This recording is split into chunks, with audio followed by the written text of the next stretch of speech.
السلام عليكم ورحمة الله وبركاته. أهلا بكم طلابي وحبايبي طلاب تاني إعدادي، عاملين إيه؟ أتمنى يا رب تكونوا بخير. إن شاء الله في الفيديو ده حبايبنا الطلاب هنبدأ مراجعة الوحدة الرابعة من خلال حل أسئلة عامة على الوحدة الرابعة من كتاب الامتحان اللي هو كتاب المراجعة 2025. أي حاجة محتاجينها تكتبوها في التعليقات. نحاول اليومين دولت إن شاء الله نكثف الجهد، نخلص الوحدة أو يوم نحل أسئلة وحدة ويوم نحل امتحانات. فياريت كده تعرفوني المطلوب بالنسبة اللي نقدر نساعدكم فيه ونجتهد عشان خاطر يعني تراجعوا وتقفلوا. صفحة كام يا مستر؟ أسئلة عامة على الوحدة الرابعة، صفحة 49. إن شاء الله في الوصف هتلاقوا رابط كتاب المراجعة عشان خاطر تستفيدوا لو معكوش كتاب المراجعة. صفحة 49 أول سؤال اللي هو أسئلة الجداول. لما يقول لنا أكمل الجدول. أول الخلفاء الراشدين أبو بكر الصديق اللي هو تولى من 11 ل 13 رضي الله عنه، تمام، وده مدة خلافته 2.5 سنين. أول خطيب في الإسلام برضه يا مستر أبو بكر الصديق، والكلام ده لما خطب عندما أمر الله سبحانه وتعالى الرسول بأن يجهر بالدعوة. أبو بكر خطب عند المسجد الحرام متحملا أن أذى المشركين. بعد كده أول من أنشأ الدواوين ونظام الحزبة ده من أعمال الخليفة عمر ابن الخطاب رضي الله عنه. رقم 4 أول من وضع التقويم الهجري برضه يا مستر عمر ابن الخطاب، من أعمال عمر في تنظيم الدولة. أول أسطول بحري إسلامي وانشأ في عهد الخليفة الثالث اللي هو عثمان ابن عفان. رقم 6 أول فداء في الإسلام. أول فداء في الإسلام سيدنا علي بن أبي طالب اللي هو نام في فراش الرسول يوم الهجرة. رقم 7 أول من نظم الشرطة برضه يا مستر من أعمال علي ابن أبي طالب رضي الله عنه، اللي هو آخر الخلفاء، تولى من 35 ل 40 هجريا، واستشهد على يد أحد الخوارج اللي هو عبد الرحمن ابن ملجم. طيب يا مستر ندخل بقى على أسئلة الجدول باء. هنا مقارنة ما بين الفتح قاضي المسلمين وفي عهد الخليفة، فتح العراق خالد بن الوليد في عهد أبو بكر الصديق اللي نشر الإسلام خارج شبه الجزيرة العربية. بعد كده حمص، القائد في حمص أبو عبيدة، ركزوا معانا شوية، أبو عبيدة ابن الجراح، وده كان في عهد الخليفة أبو بكر الصديق، العلامة دي يعني زي اللي فوق.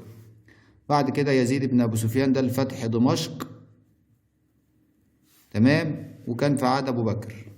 شرحبيل بن حسن فتح الأردن، وده كان أيضا في عهد أبو بكر. القدس كان القائد عمرو بن العاص، وأيضا في عهد أبو بكر، تمام. بعد كده عمر بن الخطاب عمرو بن العاص فتح مصر سنة 21 هجريا، تمام. بعد كده حبيب بن مسيلمة ده كان في عهد عثمان، وده فتح أرمينيا سنة كام؟ سنة 25 هجريا يا مستر. والقائد عثمان في عهد عثمان الخليفة عثمان ابن عفان. طبعا عثمان كان أمر معاوية، ومعاوية أرسل حبيب لفتح أرمينيا. أرمينيا ممكن بالألف أو بالتاء المربوطة. جزيرة قبرص القائد معاوية ابن أبي سفيان سنة 28 هجريا، وكان في عهد عثمان ابن عفان رضي الله عنه. بعد كده عبد الله بن سعد بن أبي السرح تمكن من فتح منطقتين في عهد عثمان، فتح اللي هي حاليا تونس اللي هي أفريقية، اللي هي تونس حاليا سنة 28 هجريا. وبعد كده فتح بلاد النوبة نفس القائد عبد الله بن سعد اللي هو لمصر بن أبي السرح في عهد الخليفة عثمان بن عفان. يبقى توقفت الفتوحات في عهد الخليفة علي، تمام. خلصنا كده الجدول، نروح نحل المقارنة ما بين المعارك. المعركة الأطراف النتائج. معركة اليرموك الأطراف المسلمين ضد الروم، مسلمين ضد الروم، كان قيادة خالد بن الوليد، انتصار المسلمين وهزيمة الروم، واضطر قيصر للروم لمغادرة بلاد الشام. القادسية كانت المسلمين ضد الفرس، كان القائد سعد بن أبي وقاص، النتائج هزيمة الفرس وقتل رستم. طبعا انتصار المسلمين وهزيمة الفرس وقتل رستم. وبعد كده المسلمين دخلوا عاصمتهم اللي هي المدائن، تمام يا مستر. كان في عهد طبعا عمر بن الخطاب اللي هي في فتح العراق وبلاد فارس. ناوند نفس الأطراف يا مستر المسلمين أو المسلمون ضد الفرس، نتائج انتصار المسلمين وهزيمة الفرس وانتهاء دولة الفرس، وعلشان كده سموها ايه؟ فتح الفتوح. برافو عليكم. آخر معركة ذات الصواري كان المسلمين أسطول المسلمين أو المسلمون ضد أسطول الروم، والقائد كان عبد الله بن سعد، والنتائج انتصار المسلمين وتحطيم أسطول الروم وقتل الآلاف منهم. برافو عليكم. خلصنا كده جيم وخلصنا صفحة 49. نشوف كده السؤال اللي بعد كده صفحة 50. أكمل العبارات بما يناسبها من كلمات. رقم 1. أرسل الخليفة القائد خالد بن الوليد لفتح العراق أبو بكر الصديق. نركز كده حبايب الطلاب. لفتح العراق، بينما أرسل القائد لفتح القدس عمرو بن العاص. بعد كده من المدن اللي أنشأها الخليفة عمر بن الخطاب مدينة نقط بمصر الفسطاط. في العراق قلنا إيه؟ الكوفة والبصرة.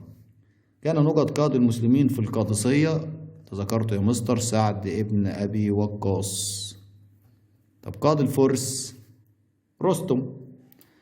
فتح نقط أرمينيا عام 25 هجريا في عهد الخليفة عثمان، قلنا اللي هو حبيب ابن مسيلمة. بعد كده فتحت جزيرة قبرص عام 28 هجريا على يد معاوية ابن أبي سفيان. رقم 6. قام نقط بفتح إفريقيا عام 28 هجريا اللي هو عبد الله بن سعد ابن أبي السرح. رقم 7. استشهد الخليفة نقط في بيته وهو يرتل القرآن عثمان ابن عفان رضي الله عنه. رقم 8. نقل الخليفة نقط مقر الخلافة الإسلامية إلى الكوفة اللي هو علي ابن أبي طالب، من المدينة اللي هي يثرب إلى الكوفة. تمام. وقلنا ليسهل من خلالها الانتقال والحركة إلى المدن الإسلامية الجديدة. خلصنا سؤال 2. هندخل بقى مستر على اختار الإجابة الصحيحة. رقم 1. قام نقط بإمامة المسلمين في الصلاة أثناء مرض الرسول صلى الله عليه وسلم أبو بكر الصديق. بعد كده تمت مبايعة أبي بكر الصديق بالخلافة في نقط، وعرفت بالبيعة الخاصة يبقى سقيفة بني ساعدة، لكن العامة فين؟ في المسجد. من الذين ادعوا النبوة بعد وفاة الرسول صلى الله عليه وسلم، اللي هو مين اللي ادعى النبوة بعد وفاة الرسول؟ الرجل الكذاب ده هو مسيلمة. 4. من أعمال الخليفة نقط جمع القرآن وقتال المرتدين، يبقى أبو بكر الصديق. 5. الذي قام بجمع القرآن في صحاف خلال عهد أبو بكر اللي هو زيد ابن ثابت. ممكن يكتب لي زيد بن حارثة ويلخبطني وسط الكلمات كده، فتركزوا. رقم 6. أرسل الخليفة أبي بكر الصديق نقط لفتح دمشق يزيد ابن أبي سفيان. عارفين أبو سفيان يزيد ده ابنه ومعاوية ابنه. سبب اعتراض بعض الصحابة على إرسال الخليفة أبو بكر جيش أسامة بن زيد، اللي هو طبعا الخطر اللي كان موجود في الفترة دي. طبعا أنا كاتب لي صغر سن أسامة، حاجة الدولة للجيش، حاجة الدولة لمواجهة خطر المرتدين. سؤال 8. غادر قيصر الروم بلاد الشام بعد موقعة اليرموك اللي انتصر فيها خالد بن الوليد على الروم. 9. أول من أنشأ دواوين في الدولة الإسلامية عمر بن الخطاب، زي ديوان الجند وديوان بيت المال ونظام الحزب. تمام. خلصنا صفحة 50. هندخل على صفحة 51. السؤال رقم 10. قاد المسلمين في معركة نهاوند اللي هي سميت بفتح الفتوح والتي قضت على دولة الفرس النعمان بن مقرن، وكان تاريخها 21 هجريا. 11. أطلق على موقعة نقط فتح الفتوح، ما انت لسه جاي لها يا مستر، نهاوند، عشان تم فيها القضاء على دولة الفرس. بعد كده 12. تم فتح بيت المقدس في عهد الخليفة مين؟ فتح بيت المقدس وتسلمه الخليفة بيده عمر بن الخطاب، وكتب لأهلها أمانا على أموالهم وأنفسهم وكنائسهم.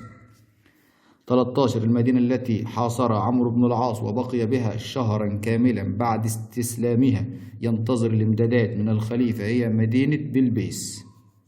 خلي بالكم يعني اللي هي خط سير أو الفتح الإسلامي لمصر، تركزوا في المدن بقى، ترتيب المدن. أصبحت مصر ولاية إسلامية بعد فتح مدينة الإسكندرية وجلاء القوات الرومانية عنها. 15 تم فتح مصر في عهد الخليفة عمر بن الخطاب. 16 قام عبد الله بن سعد بن أبي السرح بفتح نقطة عام 31 هجريا، 31 هجريا يبقى فتح بلاد النوبة.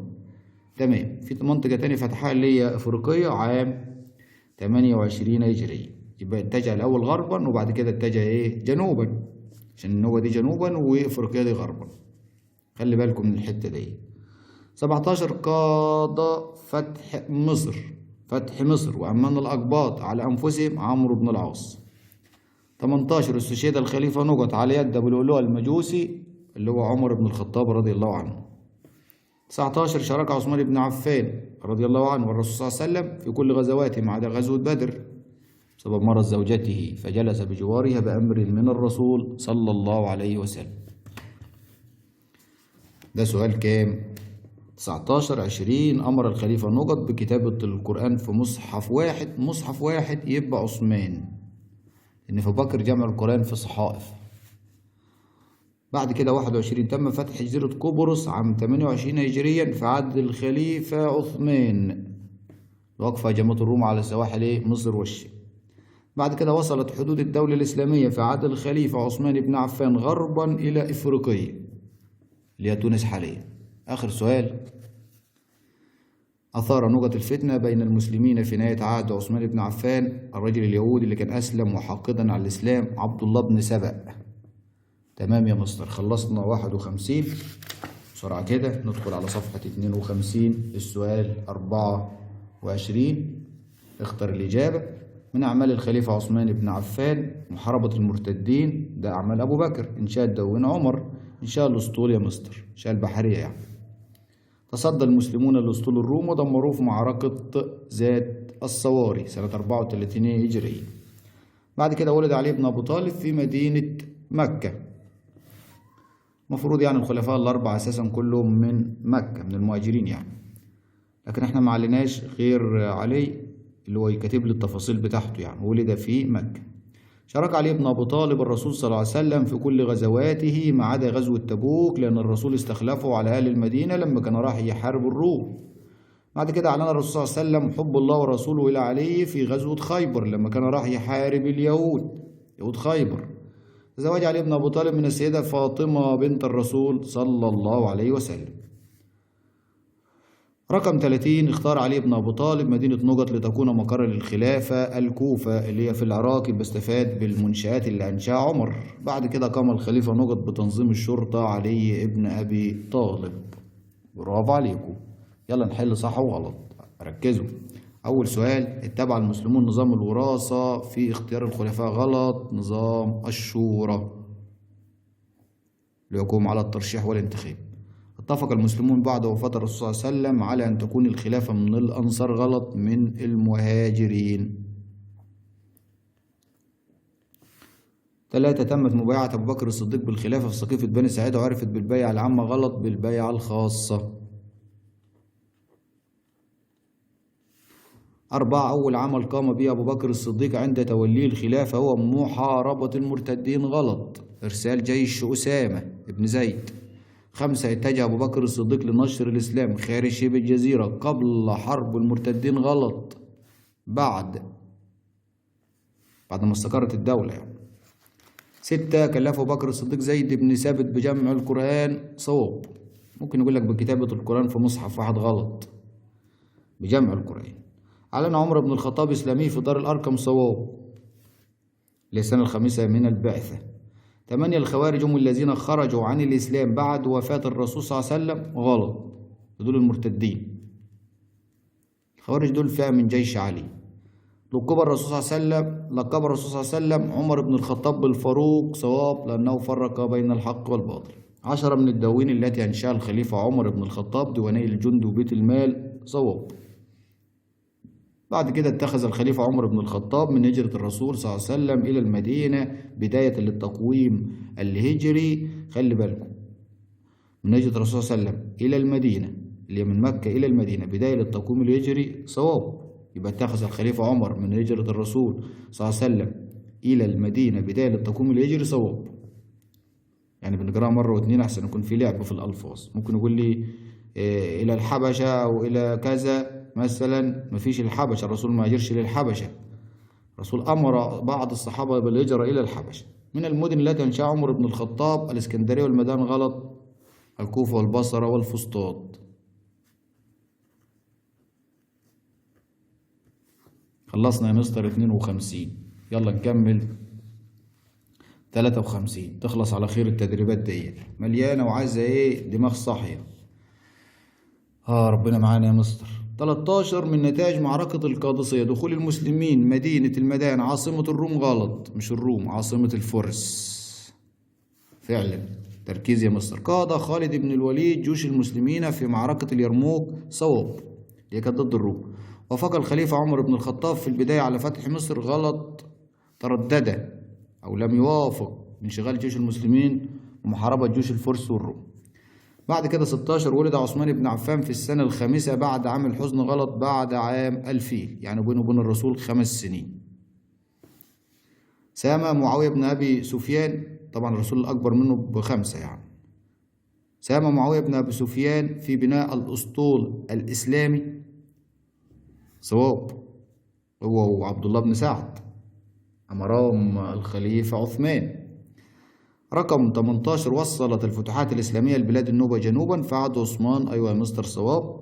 19 فتح عبد الله بن سعد بن أبي السرح إفريقية في عهد عمر غلط، في عهد عثمان. تركزوا معانا شوية عشان خاطر ايه ممكن الواحد يتوه كده. بعد كده كتابة القرآن الكريم في مصحف واحد أحد أعمال الخليفة عثمان صواب. بعد كده وقعت معركة ذات الصواري بين أسطول الفرس وأسطول الروم غلط، أسطول المسلمين وأسطول الروم. فشل التحكيم في نهاية الخلاف بين فريقي المسلمين فعاد عليه صواب، فشل. السؤال الخامس صوب ما تحته خط. اجتمع المهاجرين والأنصار بعد وفاة الرسول لمناقشة أمر المسلمين في سقيفة بني ساعدة. أرسل الخليفة أبو بكر الصديق جيشا بقيادة إلى الأردن شرحبيل ابن حسنة.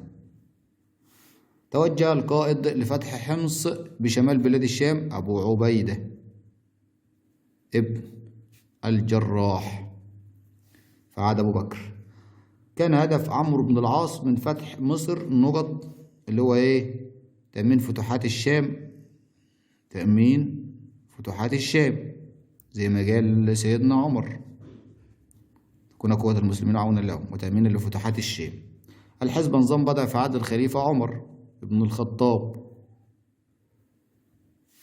6 أمر الخليفة بتأسيس مدينة الفسطاط عمر بن الخطاب، تكون تجمعا للمسلمين وجيوشهم. سلم الخليفة بيت المقدس بنفسه عمر بن الخطاب. عرض عمرو بن العاص على الخليفة عمر بن الخطاب. 8 يعني. 9 تم القضاء على دولة الفرس بعد معركة نهاوند اللي هي فتح الفتوح. رقم 10 كانت مدينة عاصمة مصر أثناء الحكم الروماني اللي هي الإسكندرية. بنسلم على الإسكندرية وحبايب طلاب الإسكندرية، طلاب مجتهدين، وكل طلاب مصر مجتهدين يعني، ولا مجتهدون. شوفوا بقى الإعراب، أنا ماليش في العربي يعني. انتصر المسلمون على الفرس في معركة نهاوند بقيادة النعمان ابن مقرن. رقم 12 استشهد الخليفة عمر بن الخطاب عام 23 هجري على يد أبو لؤلؤة. اسم حلو بس فعل وحش يا مستر، ده أبو لؤلؤة المجوسي، الاسم التاني وحش. بعد كده عرض على عثمان بن عفان الإسلام فقبل أبو بكر، اللي عرض على عثمان الإسلام فقبل أبو بكر الصديق رضي الله عنه. هزم المسلمون في معركة ذات الصواري الروم. 15 أمر بفتح جزيرة قبرص عثمان ابن عفان. مش بقرة طبعا، مش بقرة، الخطأ. تمام، عشان خاطر يعني ايه ما يلزقش في دماغنا. كانت أطول فترة في حكم الخلفاء الراشدين الخليفة عثمان، عشان 12 سنة ابن عفان.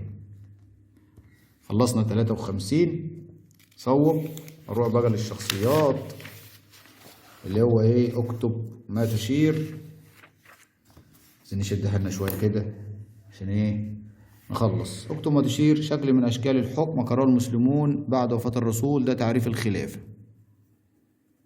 بعد كده النظام اتبعه المسلمون في اختيار الخلفاء يقوم على الترشيح والانتخاب الشورى، مكان تمت فيه البيعة الخاصة سقيفة بني ساعدة. بعد كده قبائل عربية خرجت عن الإسلام اللي هي المرتدين. أول ما نعرف الإجابة صح نكتب على طول. المدينة التي مكث فيها عمرو بن العاص بلبيس، بس نركز طبعا ما تعملوش زي المستر كده تجروا بسرعة. معركة انتصر فيها المسلمون على الفرس وسميت بفتح الفتوح نهاوند.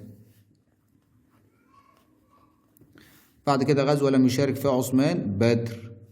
مجموعة من السفن تستخدم في الحروب أو في التجارة، الأسطول البحري. رقم 9 جزيرة فتحها معاوية بن أبي سفيان بأمر من عثمان، جزيرة قبرص. بعد كده موقع انتصر فيها الأسطول الإسلامي على أسطول الروم ذات الصواري. صواري السفن. مقر الخلافة الإسلامية في عهد الخليفة علي مدينة الكوفة. تمام، نروح بقى إلى من تنسب الأعمال. حارب المرتدين بعد وفاة الرسول أبو بكر الصديق. قام بإمامة المسلمين في الصلاة أبو بكر الصديق. تولى قيادة الجيوش الأربعة أبو عبيدة ابن الجراح. شغال دكتور يا مستر ولا ايه؟ بسأله بقى وشوف، سأله جوجل. أنشأ الدواوين عمر بن الخطاب. بعد كده اتخذ من هجرة الرسول للمدينة بداية التقويم الهجري عمر بن الخطاب. أمر بإنشاء مدينتي البصرة والكوفة عمر بن الخطاب. تسلم بيت المقدس عمر بن الخطاب. لحد كده انتصر على الفرس في القادسية سعد بن أبي وقاص. وهب قافلة لفقراء المدينة اللي هو سيدنا عثمان، اللي أنفق أمواله على تجهيز جيوش المسلمين وعلى الفقراء، عثمان ابن عفان. بعد كده فتح جزيرة قبرص. اللي فتح جزيرة قبرص مين؟ معاوية مصر، معاوية ابن أبي سفيان. استطاع فتح بلاد النوبة عبد الله بن سعد ابن أبي السرح. شارك الرسول صلى الله عليه وسلم في كل غزواته ما عدا غزوة تبوك. يبقى علي بن أبي طالب، يعني ما اشتركش في محاربة الروم. يبقى علي بن أبي طالب ما اشتركش في محاربة الروم يا مستر. ممكن يكون شارك في حرب الروم بقى في معارك تاني في عهد أبو بكر أو في عهد عمر، لكن في عهد الرسول شارك في حرب الروم غلط، لأن هو ما حضرش الغزوة اللي كانت ضد الروم ديت. تمام، خلي بالكم من المعلومة الجميلة دي. من هو؟ نفس القصة شخصيات، وده آخر سؤال هنختم بيه. 22 سؤال. من هو تولى أمر المسلمين بعد وفاة الرسول أبو بكر الصديق. أول خطيب أبو بكر الصديق. تمام. قاد أول جيش أرسل لبلاد الشام أثناء خلافة أبو بكر اللي هو أسامة ابن زيد. أول عمل ادعى نبوة مسيلمة الكذاب. أشار على أبو بكر بجمع القرآن عمر بن الخطاب. كلفه الخليفة أبو بكر بجمع القرآن في صحائف زيد بن ثابت. القائد الذي أرسله أبو بكر الصديق لفتح الأردن شرحبيل ابن حسنة. أرسل الخليفة أبو بكر الصديق لفتح دمشق يبقى يزيد ابن أبي سفيان. قائد الجيش الإسلامي في المرسل لفتح حمص في عهد أبو بكر أبو عبيدة. حمص يبقى أبو عبيدة ابن الجراح. قائد أرسل لفتح العراق في عهد أبو بكر الصديق العراق خالد بن الوليد، يعني حرب الفرس. قال عنه الرسول صلى الله عليه وسلم: إن الله جعل الحق على لسانه وفي قلبه عمر بن الخطاب. قائد المسلمين الذي حقق نصرا على الفرس في نهاوند النعمان ابن المقرن أو ابن مقرن. قائد المسلمين الذي حقق نصرا على الروم في اليرموك خالد بن الوليد. متعود على الروم خالد بن الوليد يا مصر، ضربهم كتير. قام الخليفة عمر بن الخطاب بتوليتها الجيوش الإسلامية بالشام بعد معركة اليرموك أبو عبيدة ابن الجراح. قاد المسلمين في فتح مصر وأمن الأقباط على أنفسهم عمرو بن العاص. عمرو في واو ابن العاص مش عمر. قتل الخليفة عمر الرجل المجوسي أبو لؤلؤة المجوسي. طيب، والي مصر الذي تعاون مع والي الشام في بناء الأسطول البحري وعايز والي مصر. والي مصر يبقى عبد الله بن سعد. لو عكس بقى وقال لي والي الشام يبقى مين؟ معاوية. تم في عهده إنشاء أول أسطول إسلامي الخليفة عثمان ابن عفان. الخليفة الذي استشهد في بيته عثمان بن عفان. قاد تحرك أواخر اللي هو عبد الله بن سبأ. نقل مقر الخلافة الإسلامية إلى الكوفة بالعراق علي بن أبي طالب. وأكيد آخر وعد إن شاء الله تطلع علي بن أبي طالب. في واحد ناقص ما جاوبناش عنه ولا سؤال يا مستر، مين هو؟